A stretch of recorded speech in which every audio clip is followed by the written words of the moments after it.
Markus pasal 15. Pagi-pagi benar, imam-imam kepala bersama tua-tua dan ahli-ahli Taurat dan seluruh mahkamah agama sudah bulat mupakatnya. Mereka membelenggu Yesus, lalu membawanya dan menyerahkannya kepada Pilatus. Pilatus bertanya kepadanya, "Engkaukah raja orang Yahudi?" Jawab Yesus, "Engkau sendiri mengatakannya." Lalu imam-imam kepala mengajukan banyak tuduhan terhadap dia. Pilatus bertanya pula kepadanya, katanya, "Tidakkah engkau memberi jawab? Lihatlah betapa banyaknya tuduhan mereka terhadap engkau."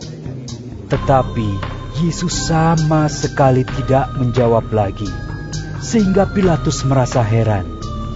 Telah menjadi kebiasaan untuk membebaskan satu orang hukuman pada tiap-tiap hari raya itu menurut permintaan orang banyak. Dan pada waktu itu adalah seorang yang bernama Barabas sedang dipenjarakan bersama beberapa orang pemberontak lainnya. Mereka telah melakukan pembunuhan dalam pemberontakan. Maka datanglah orang banyak dan meminta supaya sekarang kebiasaan itu diikuti juga.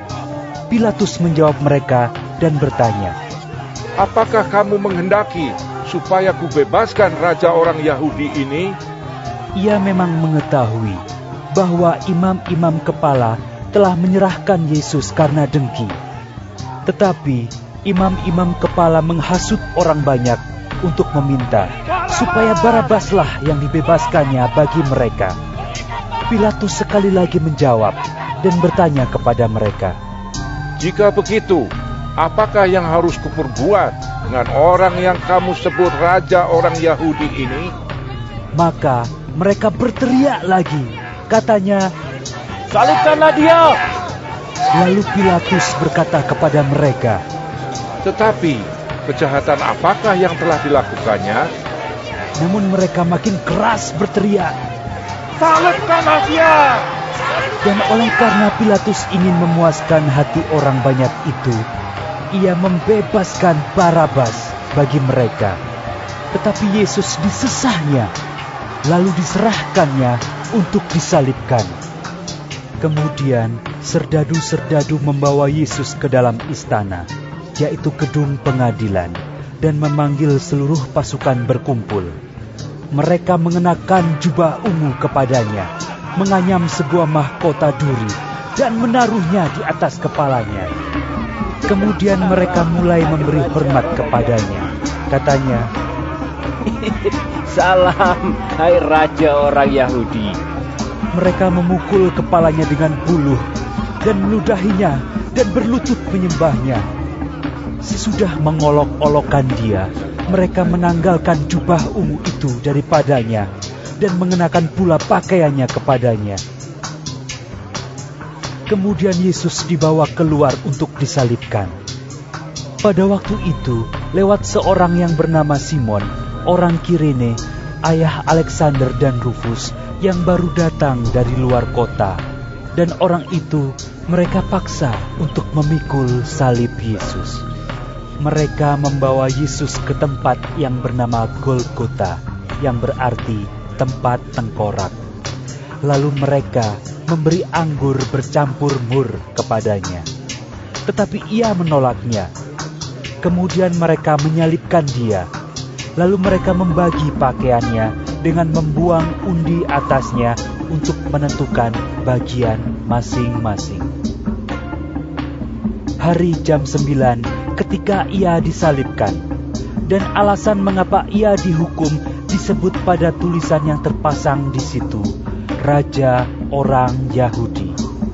Bersama dengan dia disalibkan dua orang penyamun, seorang di sebelah kanannya dan seorang di sebelah kirinya.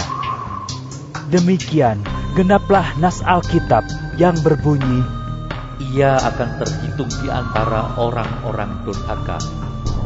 Orang-orang yang lewat di sana menghujat dia, dan sambil menggelengkan kepala, mereka berkata, "Hai engkau yang mau merubuhkan bait suci dan mau membangunnya kembali dalam 3 hari, turunlah dari salib itu, dan selamatkan dirimu. Demikian juga imam-imam kepala bersama-sama ahli Taurat mengolok-olokkan dia di antara mereka sendiri, dan mereka berkata, Orang lain ia selamatkan, tetapi dirinya sendiri tidak dapat ia selamatkan. Baiklah Mesias, Raja Israel itu, turun dari salib itu, supaya kita lihat dan percaya. Bahkan kedua orang yang disalibkan bersama-sama dengan dia mencela dia juga.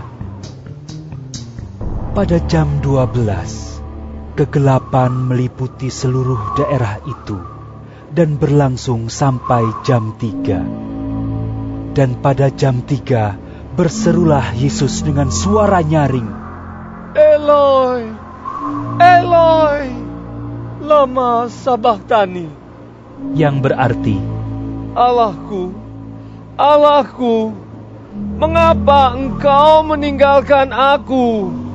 Mendengar itu, beberapa orang yang berdiri di situ berkata, Lihat, ia memanggil Elia. Maka datanglah seorang dengan bunga karang, mencelupkannya ke dalam anggur asam, lalu mencucukkannya pada sebatang buluh dan memberi Yesus minum, serta berkata, Baiklah kita tunggu dan melihat apakah Elia datang untuk menurunkan dia. Lalu berserulah Yesus dengan suara nyaring dan menyerahkan nyawanya. Ketika itu, tabir bait suci terbelah dua dari atas sampai ke bawah. Waktu kepala pasukan yang berdiri berhadapan dengan dia melihat matinya demikian, berkatalah ia, Sungguh, orang ini adalah anak Allah. Ada juga beberapa perempuan yang melihat dari jauh. Di antaranya Maria Magdalena, Maria ibu Yakobus muda dan Yoses, serta Salome. Mereka semuanya telah mengikut Yesus dan melayaninya waktu ia di Galilea. Dan ada juga di situ banyak perempuan lain yang telah datang ke Yerusalem bersama-sama dengan Yesus. Sementara itu, hari mulai malam, dan hari itu adalah hari persiapan, yaitu hari menjelang Sabat. Karena itu, Yusuf orang Arimatea, seorang anggota majelis besar yang terkemuka, yang juga menanti-nantikan kerajaan Allah, memberanikan diri menghadap Pilatus dan meminta mayat Yesus. Pilatus heran waktu mendengar bahwa Yesus sudah mati. Maka ia memanggil kepala pasukan dan bertanya kepadanya, apakah Yesus sudah mati? Sesudah didengarnya keterangan kepala pasukan, ia berkenan memberikan mayat itu kepada Yusuf. Yusuf pun membeli kain lenan. Kemudian ia menurunkan mayat Yesus dari salib dan mengapaninya dengan kain lenan itu. Lalu ia membaringkan dia di dalam kubur yang digali di dalam bukit batu. Kemudian digulingkannya sebuah batu ke pintu kubur itu. Maria Magdalena dan Maria ibu Yoses melihat di mana Yesus dibaringkan.